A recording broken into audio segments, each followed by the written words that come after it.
Nagkaroon din po ng sunog sa isang gusali sa Araneta Center sa Cubao sa Quezon City.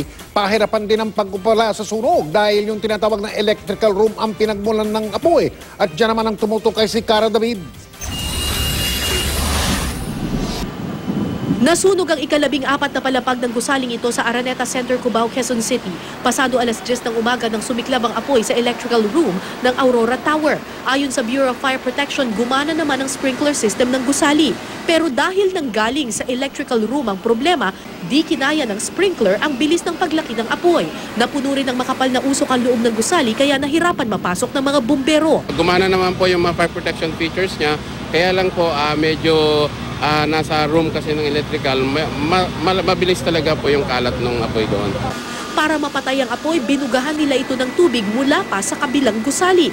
Nang mapatay ang apoy, saka pumasok sa loob ang mga bumbero. Nag-ventilate po tayo at meron po si Colonel Fabian po ay inauthorize po tayo na basagin yung mga bintana po sa taas at ayun nga po lumabas naman po yung naka-ventilate naman po yung mga responding unit natin.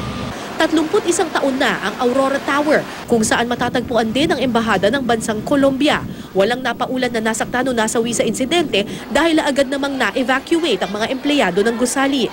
Maliban na lang sa isang lalaking 75 taong gulang na nahirapang huminga. 12:20 ng tanghali na ideklarang fire out ang sunog.